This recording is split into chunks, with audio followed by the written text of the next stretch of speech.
السلام علیکم ورحمۃ اللہ وبرکاتہ۔ وعلیکم السلام ورحمۃ اللہ وبرکاتہ۔ آج ہم اپنی ہفتہ وار کلاس میں ایک بہت ہی دلچسپ ٹاپک جو کہ روحانیت کے عین اس ریلیٹڈ ہے، روحانیت سے اس کو پڑھ رہے ہیں جی۔ اور آج کا ہمارا ٹاپک ہے ٹیلی پیتھی۔ ٹیلی پیتھی کیا ہے؟ کیا واقعہ میں کوئی انسان کسی دوسرے انسان کا دماغ پڑھ سکتا ہے؟ کیا واقعہ میں کوئی شخص دور بیٹھے کسی انسان کے دماغ میں اپنا پیغام بھیج سکتا ہے؟ جی۔ کیا تاریخ میں اس کی کوئی ثبوت اور دلائل ملے ہیں؟ جی۔ ٹیلی پیتھی کا اسلام کے ساتھ کیا تعلق ہے؟ ٹیلی پیتھی کا صوفیاء کے ساتھ کیا تعلق ہے؟ جی۔ ٹیلی پیتھی اور معاشرے میں پھیلے نجومیوں کا آپس میں کیا گٹھ جوڑ ہے؟ اور ٹیلی پیتھی کیسے ہوتی ہے؟ جی۔ اس کے لیے کیا کرنا پڑتا ہے؟ سب سے پہلی بات، جی، ٹیلی پیتھی لفظ ٹیلی کہتے ہیں، جو اصل لفظ ٹیلی ہے، ٹیلی اور پیتھی یہ دو ایسے الفاظ کا مرکب ہے جسے کہتے ہیں احساسات۔ پیتھی کہتے ہیں احساسات کو، اور ٹیلی کہتے ہیں فاصلے کو، یعنی دور بیٹھے فاصلے پر بیٹھے احساسات کو منتقل کرنا یا احساسات کو پڑھ لینا، یہ ٹیلی پیتھی کہلاتا ہے۔ ٹھیک ہے جی۔ اس کی سب سے پہلے آپ تعریف سنیں، دوبارہ سنیں کہ ٹیلی پیتھی ہے کیا۔ جی۔ کوئی بھی ایک ایسا شخص جو آپ کے دماغ کو دور بیٹھے ہوئے پڑھ لے یا اپنی بات آپ کے دماغ میں دور بیٹھے ہوئے منتقل کر دے، یہ کیا کہلاتی ہے؟ ٹیلی پیتھی۔ اور یہ طاقت مختلف دور میں مختلف لوگوں کے پاس رہی ہے۔ جی۔ سب سے پہلی چیز ٹیلی پیتھی کے لیے وہ یہ ہے کہ ہماری اس کائنات میں نا لہریں ہیں۔ جی بالکل ہے۔ ریڈیو سے لہریں نکلتی ہیں، موبائل سے لہریں نکلتی ہیں، ہمارے کپڑوں سے لہریں نکلتی ہیں، ہمارے جسم سے لہریں نکلتی ہیں، ریڈیائی لہریں ہیں، سیٹلائٹ کی لہریں ہیں، وائی فائی کی لہریں ہیں۔ آپ گھر سے آدھا کلومیٹر یا گھر کی اس لہروں کی رینج میں ہیں تو آپ کا وائی فائی کنیکٹ ہے، حالانکہ تار تو کوئی نہیں ہے۔ یہ ساری کائنات میں کیا چیزیں چل رہی ہیں؟ ٹیلی پیتھی، لہریں۔ کیا؟ لہریں چل رہی ہیں، لہریں کام کر رہی ہیں۔ انہی لہروں پر ہی گرام بیل نے موبائل فون ایجاد کیا تھا۔ ٹھیک ہے؟ تو انسان جب اپنے دماغ کی پیدا ہونے والی لہروں سے منسلک ہو کے ان لہروں کو کسی اور انسان کی دماغی لہروں کے ساتھ منتقل کر کے باطنی یا روحانی رابطہ قائم کر لے، اس کو سائنسی نام جو دیا جاتا ہے وہ ٹیلی پیتھی کہلاتا ہے۔ اسلامی تاریخ میں ایک واقعہ ملتا ہے جس کو ہم مسلمان تو ٹیلی پیتھی کا درجہ نہیں دیتے، وہ تو ایک معجزہ تھا، وہ تو ایک مسلمانوں کے ہاں اللہ کی عطا کردہ طاقت تھی، لیکن سائنسدان اسی واقعے کو ٹیلی پیتھی کا نام دیتے ہیں۔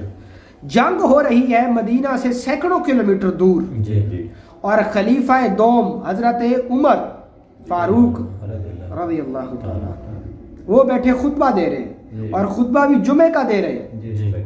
اچانک خطبہ دیتے، اچھا یہ صحیح حدیث ہے کہ حضرت عمر خطبہ دیتے دیتے اچانک کہنے لگے یا ساریہ الجبل، اے ساریہ پہاڑ کے پیچھے، پہاڑ کی اونٹ لو، پہاڑ کی اونٹ لو، پہاڑ کے پیچھے، پہاڑ کے پیچھے۔ جب یہ بات آپ نے کہی تو صحابہ بڑے حیران ہوئے۔ خطبہ مکمل ہوا، جمعہ پڑھایا گیا، اور نماز جمعہ کے بعد حضرت ایک صحابی رسول ہے حضرت عبد الرحمن بن عوف رضی اللہ تعالی عنہ، وہ انہوں نے پوچھا کہ حضرت عمر سے کہ یا خلیفۃ المسلمین، جنگ ساریہ تو یہاں ہے ہی نہیں، وہ تو جنگ میں ہے، اور آپ کسے مخاطب کر کے کہہ رہے تھے؟ تو حضرت عمر نے فرمایا کہ خطبہ دیتے دیتے میں نے اچانک دیکھا کہ لشکر اسلام کفار کے گھیرے میں آ چکا ہے، اور قریب عین تھا کہ مسلمان منتشر ہو جاتے اور یہ جنگ مسلمانوں کو شکست ہو جاتی، تو میں نے بلا ساختہ میرے منہ سے نکلا کہ اے ساریہ پہاڑ کی اونٹ لو، پہاڑ کے پیچھے چھپ کر حملہ کرو. تو یہ بات مجھ سے نکلی. تو کافی دنوں کے بعد جب وہاں سے لشکر واپسی ہوا تو حضرت ساریہ سے پوچھا گیا، تو انہوں نے فرمایا کہ میں نے حضرت عمر کی بات کو ایسے سنا کہ جیسے عمر پہاڑ کی چوٹی پر ٹھہر کر کہہ رہے ہیں. اور وہ صحابہ سب نے وہ آواز سنی، اور صحابہ فرماتے ہیں کہ ہم نے پہاڑ کی اونٹی کے پہاڑ کی چوٹی کی اونٹ لے کر لشکر کو دوبارہ جمع کیا، اور ازسر نو اس کی ترتیب اور صف بندی کر کے جب دوبارہ حملہ کیا تو مسلمانوں کو اللہ نے فتح عطا کی. اب ہم بینگ ایز اے مسلمان، ہم اس پورے اس جو یہ واقعہ ہے جو احادیث کی کتب سے ملتا ہے، ہم اس کو ایک معجزہ کہتے ہیں. لیکن سائنس اس کو، چونکہ وہ ہر چیز کی کوئی نہ کوئی سائنسدان اس کی وجہ ڈھونڈ لیتے ہیں، تو وہ کہتے ہیں کہ یہ کیا تھا؟ ٹیلی پیتھی.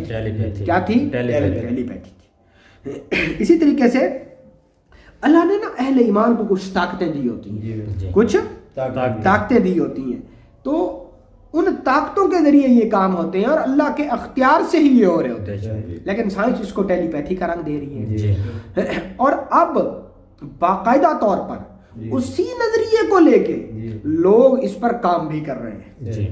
ٹیلی پیتھی کے اندر کامیاب ہونے کے لیے وہ لوگ خاص قسم کی ارتکاز توجہ کی مشقیں کرتے ہیں. ٹھیک ہے، خاص وہ ان ٹیلی پیتھی کے اندر ایک شخص کامیاب ہو سکتا ہے. کون؟ جس کا فوکس اعلیٰ درجے کا ہو، جس کی توجہ اعلیٰ درجے کی.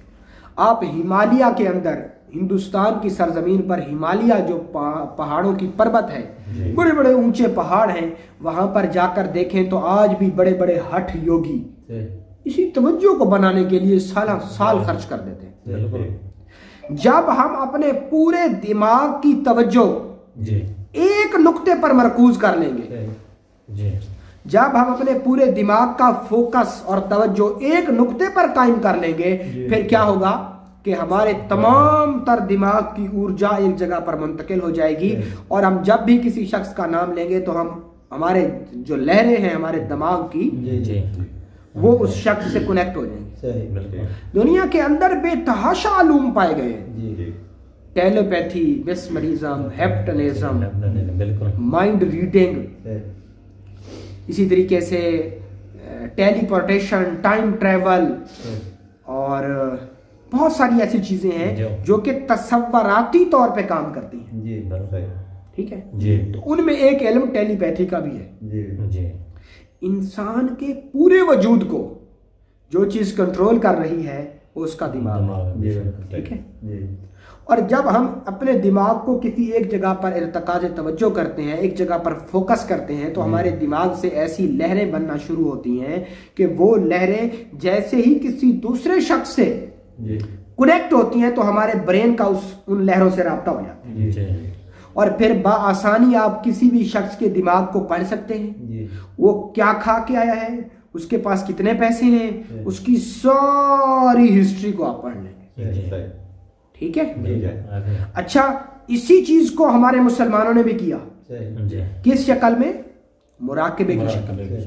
کس شکل میں؟ مراقبے کی شکل. مراقبے میں بھی کامیابی کے لیے پہلی چیز ہے توجہ، ارتکاز توجہ. آپ کی جب آپ کا دماغ، آپ نے دیکھا ہم اللہ کے حضور کھڑے ہوتے ہیں، اللہ نے ہمیں کیا فرمایا ہے کہ تم نماز پڑھ رہے ہو، اور اگر تمہاری توجہ مجھ رب کی طرف نہیں ہے تو ایسی نمازیں میں تمہارے منہ پہ مار دوں. اور نماز کو مومن کی معراج کہا گیا. معراج ملاقات کو کہتے ہیں. تو کبھی کسی کی ملاقات ہوئی اللہ سے نماز میں؟ کیوں؟ کیونکہ ہم وسوسوں میں پھنسے ہوئے، ہم تزلزل کا شکار ہیں.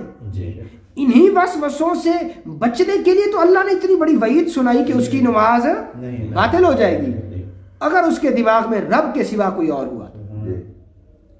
کیا ہے؟ توجہ، فوکس. حضرت علی کرم اللہ وجہ کریم فرماتے ہیں کہ میں اس وقت تک سجدہ نہیں کرتا جب تک اللہ کو نہ دیکھ لوں. ان کی کیا تھی؟ توجہ تھی.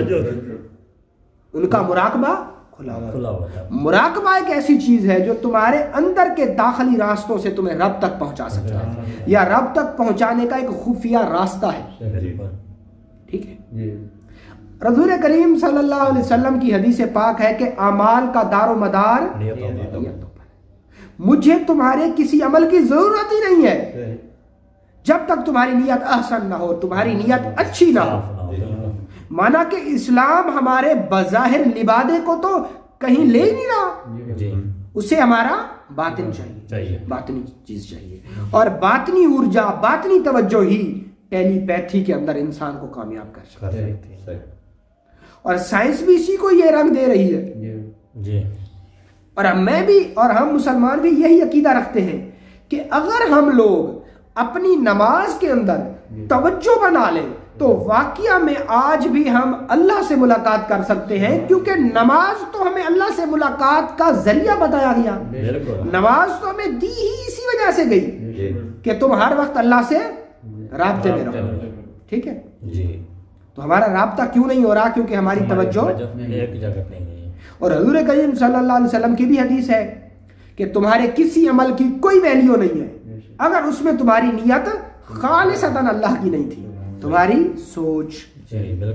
انسان کے پورے وجود کو جو چیز کنٹرول کر رہی ہے وہ دماغ ہے، اور جیسا ہم سوچتے ہیں ویسی ویسی ہمارا دماغ لہریں بناتا ہے۔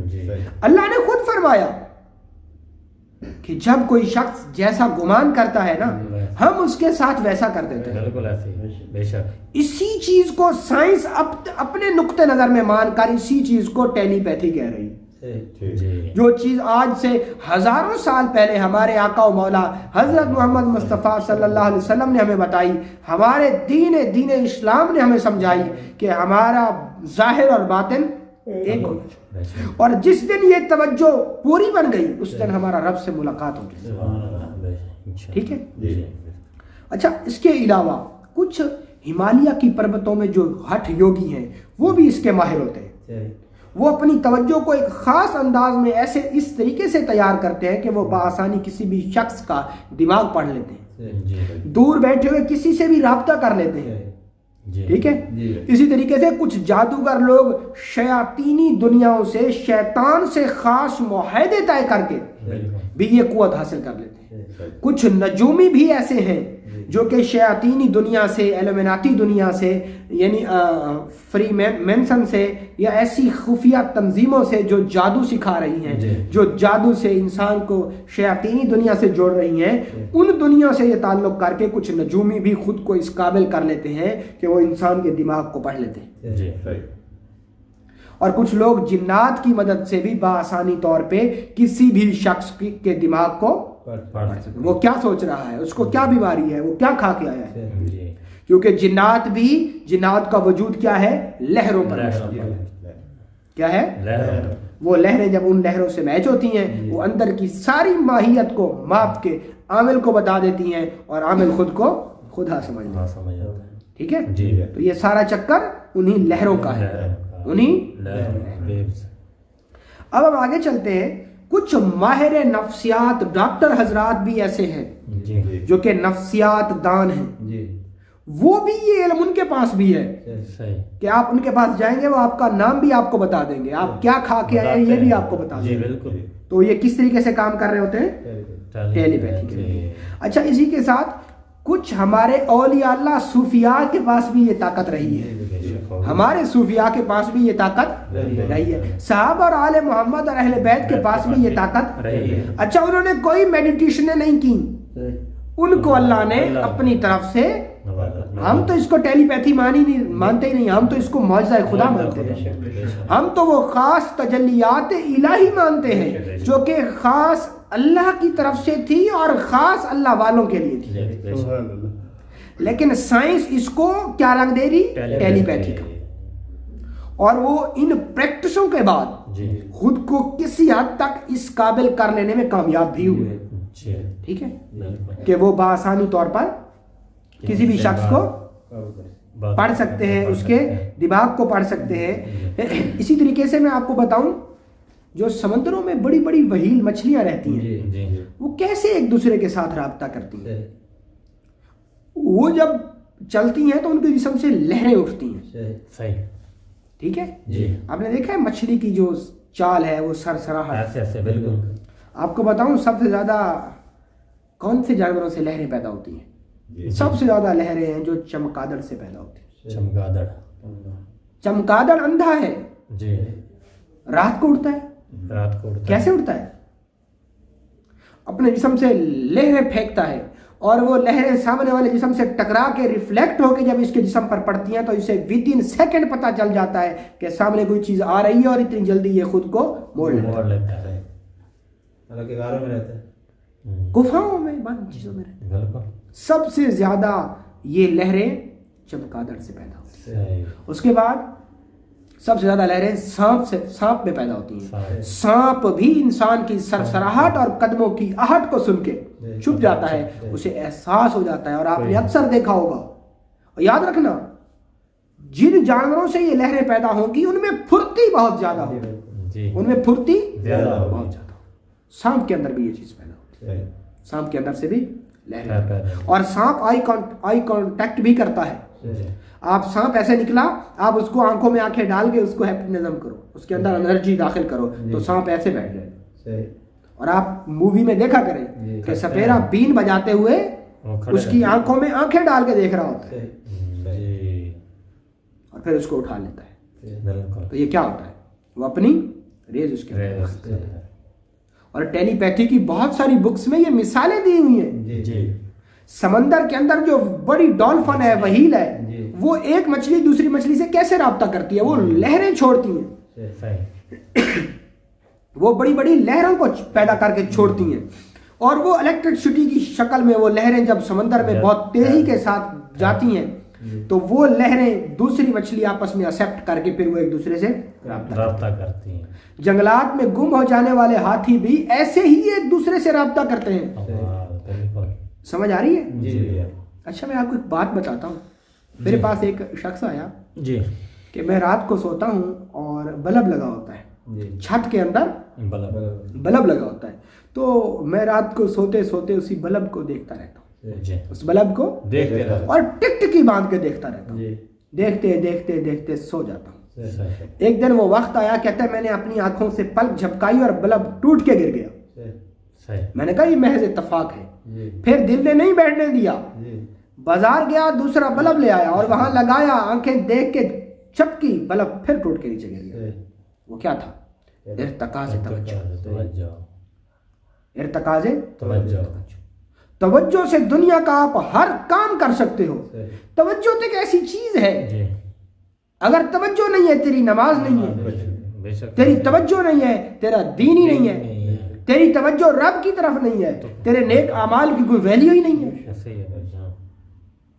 تو پھر ٹیلی پیتھی کے اندر کامیاب ہونے کے لیے یہ لوگ کئی دن تک مشقیں کرتے ہیں.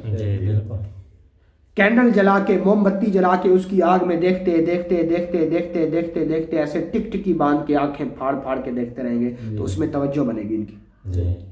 پھر اس کے بعد وہ اپنے سائے پر دیکھیں گے, پھر وہ اپنے سائے کو پانی میں رکھ کے دیکھیں گے, پھر سورج کو پشت پہ رکھ کے پھر اگلے اپنے سائے پر دیکھیں گے, پھر آئینے میں اپنے آپ کو دیکھیں گے. تو اس طرح کی بہت ساری ٹیلی پیتھی کی مشقیں ہیں. وہ step by step step by step step by step اپنی ارجا اور اپنی توجہ کو بناتے ہیں. کیونکہ ٹیلی پیتھی کے اندر جو کامیابی ہے وہ کس میں ہے؟ توجہ. جتنی آپ کی توجہ کامل ہوگی آپ اس میں اتنا کامیاب ہو سکیں گے. بہت شکریہ. السلام علیکم.